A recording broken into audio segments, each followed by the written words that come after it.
we're back on the second channel, and at the risk of sounding dramatic, which I'm really not trying to do, today's the day that we get to find out if the Demon 170 project can continue on and actually maybe see the road one day, or we are completely and utterly This whole Demon 170 project, it has been a nightmare, and not for the reasons that you would probably think.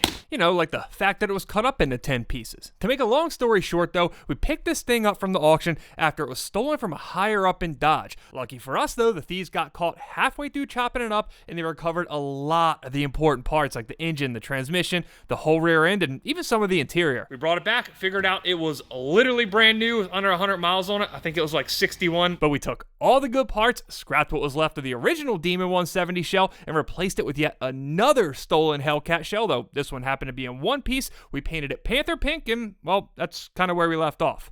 We've got a drivetrain in it, front to back. We were well on our way, actually, to getting this thing back on the street and having it be a functional car until it came time to do the electrical work, which stopped us dead in our tracks like, I don't know what, 6 months ago? It's been a long way. A long time. While we did get like 90% of the original parts from the Demon 170, the thieves left us without some of the most critical ones like the ECU, the body control module, the keys, the security hub in the back, all the stuff that would actually let us start it. We knew it was going to be a problem, but we really underestimated how big of a problem it was going to be.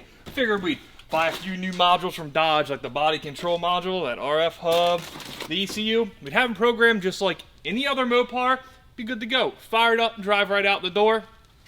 It did not work that way. When we first put power to this car and plugged the programming tools in, there was like 10 different VIN numbers on all the different modules in the car. It was a complete mess. While we were able to slowly work through some of those issues, every time we tried to program the main modules that would let the car actually function, it was a failure.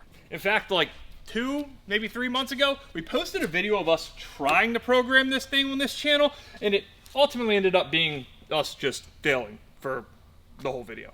I really do wish there was a better way to frame what's happened with this car in the last 6 months, but it's all just been a failure. That pretty much, we've had the best and the brightest minds working on this. Not us, clearly. Let me rephrase there, okay? Yeah, I was about to say that. No, yeah. Not us. We shipped this off to Starks. They've been a massive, tremendous help on this thing. They tried everything they could do to program this thing with the traditional Y-Tech Dodge dealership programming tools, and the conclusion we've came to, based on discussions with some other people like ECU Dynamics, Keith Bachman in New Jersey, who's really good with these things, is that Demon 170s cannot be programmed through traditional programming means. Maybe that's right, maybe that's wrong, I don't know, but we couldn't get it done. I remember in that last video, I was in there with a laptop trying to, program some things, and I never had a shot. Seeing what they had to do to even maybe get these things right, I never had a shot. Fernando, you know that that video, the gorilla trying to hammer a nail? Yeah. And there's just the guy watching? Yeah. I feel like we're the gorilla and you are the guy watching. All of you guys.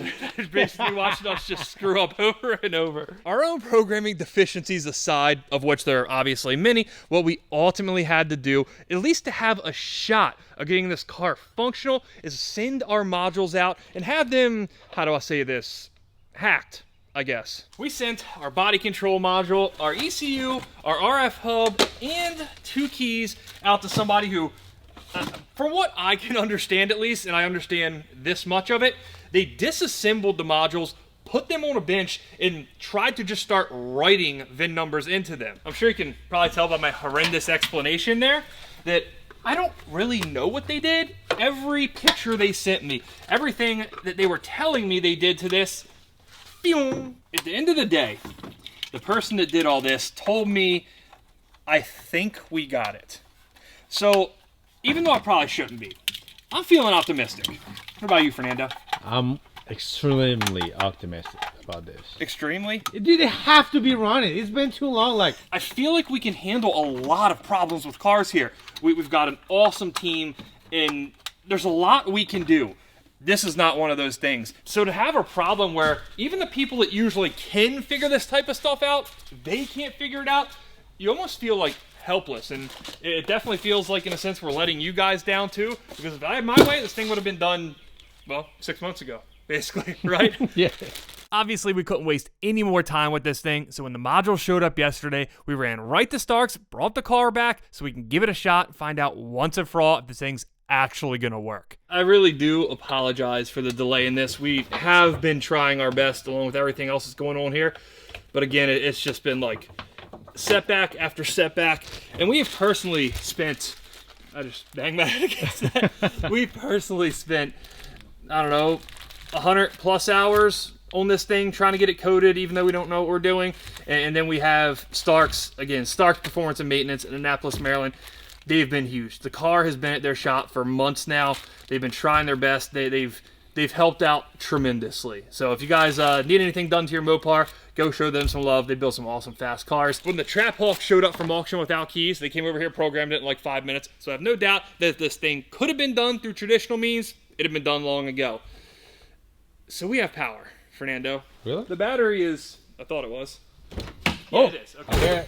The person that hacked these modules, they said they're confident for sure in the fact that the keys will work. This matches up with the RF hub. So, here. That's not the main concern here. We get this far before, right?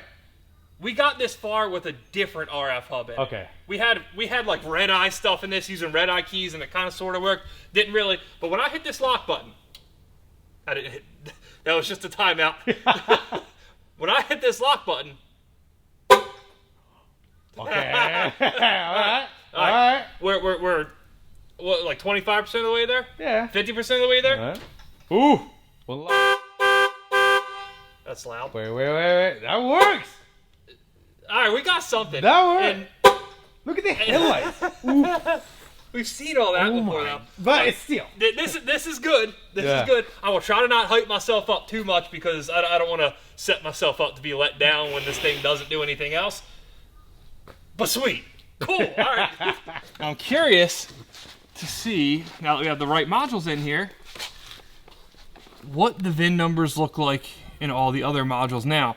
So body control module is the correct VIN right there, ending in 0032, which we knew that was going to be the case, or at least hope, because that's one of the modules that got hacked. He said he physically wrote that VIN in there.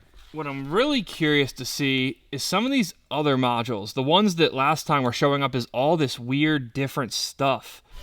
What is that? Is that this? Oh, the radio. Oh, that's the car. Oh. The radio's on in here, and we were like, what is that noise? What is that very quiet noise? He looked at his phone. I thought it was his computer. Wow, that's weird that the car actually does something, isn't it? Wow. Okay, so the transmission. Oh, that's interesting. 99.6 kilometers. Well, I guess that's 61 miles, right? Wow. So, irrelevant, but something I didn't know, that the transmission actually keeps the mileage in it. That's interesting.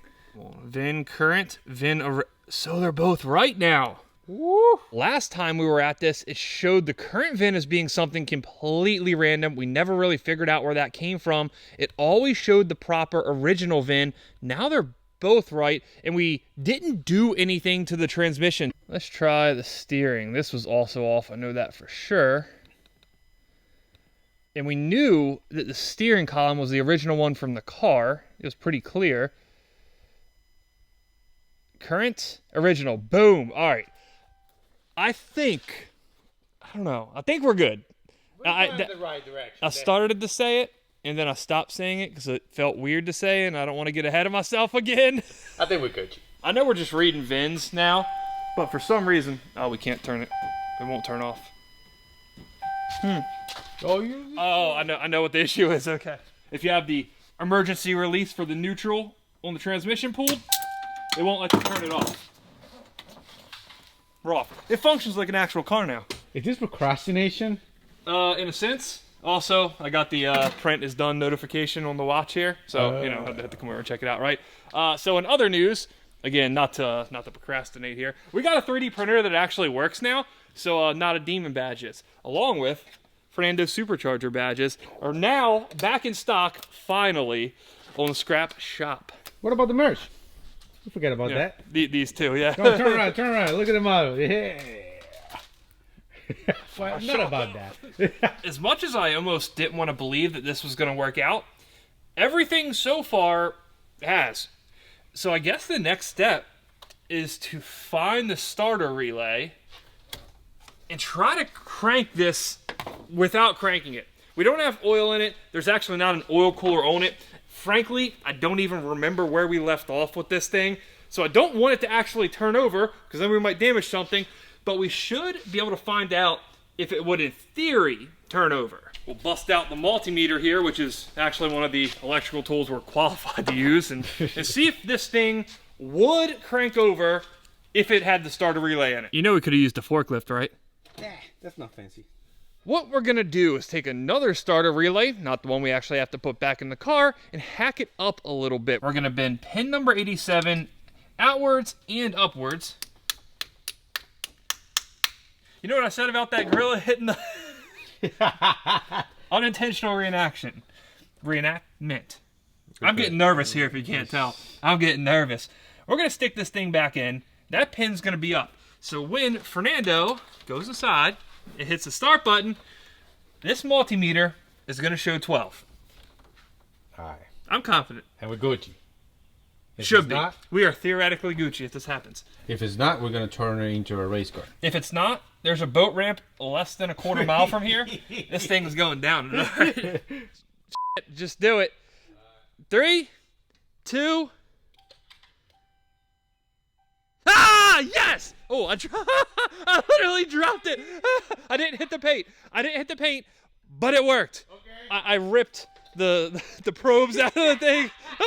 Let's do this again as a backup test, and I won't act like I just hit the ladder, even though it kind of feels like I did. I'm gonna keep my hands off it. Fernando, please hit the start button. So as soon as you see that pop up, that starter be cranking over. It should be.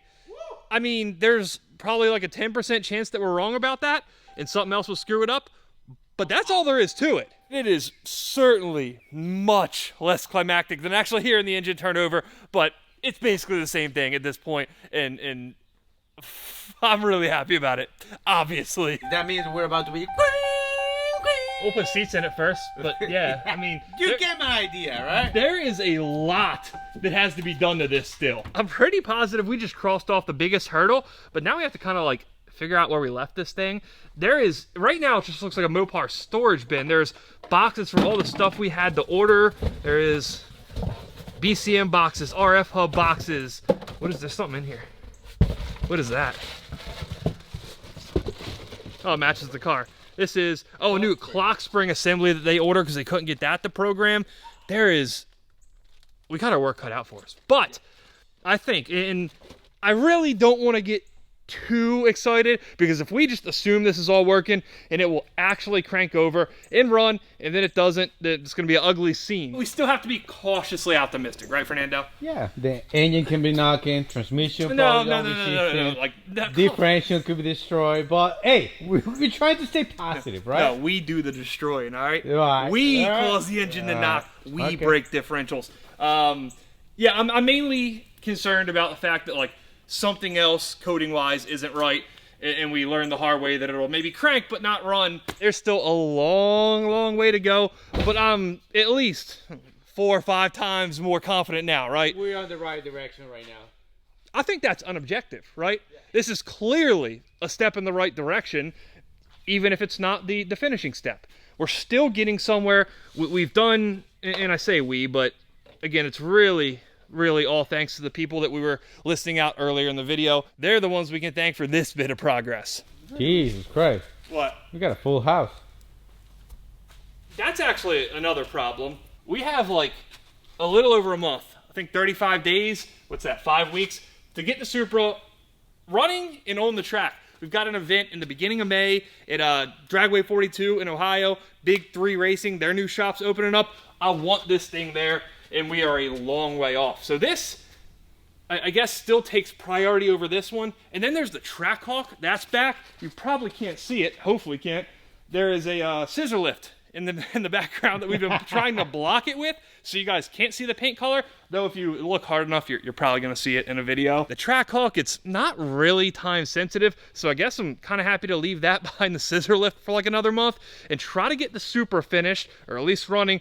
And in the meantime, try to start working on the Demon 170 again. I think that's a pretty solid plan. Oh, I do also have another blower on the way for the Demon truck. We're going to try to push that thing a little further this year. So we got to find time for that thing, even though it's just a blower. It shouldn't really be that bad. Oh my God, you say it too soon. You know how it goes. It's all right. It's all right. It's just a blower. You have confidence things will work, see? Nah. You were confident. You know what? Thank you for this. But anyway, we've got the Vet 2. This thing, we did just get it back on the dyno. It made a little more power. That video will come out. It'll be a minute because we have a few other things to do. And then we do still have to work out the kinks on this thing, which we're getting somewhere. This isn't really going to be like time intensive anymore. It's just the little things. Yes. But I think those are the ones that take more time. True. Speaking of the little things, we got a little time today. We might as well fix this thing. Yes. And hopefully this thing's going to be in Ohio too, right? It should be. Hopefully, yeah. I want to take this, I want to take the Supra, and then the Demon truck to that Big 3 event. Yeah. That's the plan. So this thing's overheating pretty badly, right? Yes. Apparently, we find an issue. I thought it was a leak, but it's not. It's actually this thing. The thermostat. Yeah, which is pretty accessible. We think the thermostat seized up in this thing. It got, what, like 340 degrees or something like that? No. It heated up. Yeah, it heated up. Talk about multitasking. Making TikToks and jacking it. Hey, we're gonna pay the bills, right? We do. If you look at Fernando's camera, you can kind of see what's going on. Oh, otherwise, you see the back of his head. Can you? Can you see it? Actually, yes. You can see what's going on if you look at the camera. All right. Man, you definitely hit this with the Ugga Dugga torque spec last time, right? Yeah, I knew. I saw you under there with the half-inch impact. It's leaking. It's covering the floor. Oh, you got a gallon on the floor already. Let's go, let's go. Bah. That was a nice workout, right? Be honest with me. When's the last time you ran that much? Yesterday. Don't lie to people. What do you mean? Yeah, it looks like a thermostat, right? Yeah. Thermostat aren't thermostating anymore. Just to rule thermostat issues out completely, at least for the time being, we're rolling out the thermostat. I'm going to put one of these guys in there, which won't freaking focus. There we go. This is a thermostat delete plate, I guess we'll call it. It's for race car stuff. Is it? And this is a certified race car. We know that can't fail, so there's that.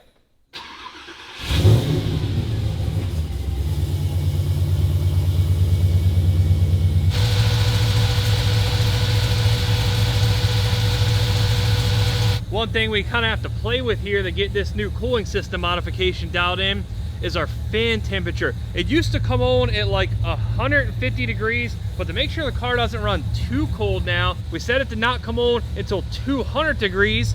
They just kicked on. Let's see what it does to the temperature. We don't want this thing to be ultra cold. We want it to be somewhere around 200, 210. From when the fans came on at 200, it ran up to 205. Then it's starting to come back down. At least 204, we'll see if it comes any further. Perfect, on its way back down, just slightly. As I was saying, on its way back down, just slightly. I think it allows us to go up, another 10 degrees when it's warm outside, when you're actually driving the thing. I like it.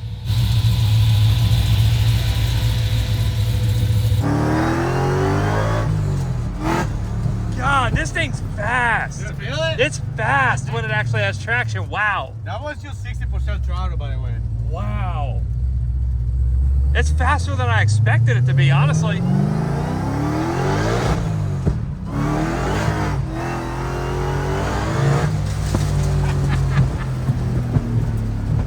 Wow. Wow. This thing is way faster than it was before. I haven't actually been for a ride in this since the dyno. He won't let me ride in it for some reason. What? This is fast. I don't want to talk too soon, but I just give like 60% throttle. Unreal, that's very fast. Crazy. Successful Saturday on both fronts. The Z, that thing doesn't overheat anymore. Can actually go drive it. And this, the 170. It's been like an hour since we started messing with that thing. I almost forgot how awesome today was on this as well. There's a main channel video coming on the Supra like 2 or 3 days from now. Can't wait to show you guys this thing. We've done some, well, most of you probably already know what we've done with this. We weren't exactly like secretive about it. Like we tried to hide it, but didn't hide it at all. So you know what engine's in this. You'll just get to see it. And yeah, 4-cylinder, right? Yeah, K-Series. Yeah, absolutely. No, I'm so excited to share this with you guys. I'm really looking forward to this. And the engine looks sick in there. Though, I have to wait a couple more days to see it. Remember, guys, he's not a Mopar guy, okay? He's Guy like, with Mopars. Yeah. Yep. Yep. Yep. Keep that in mind. That about covers it.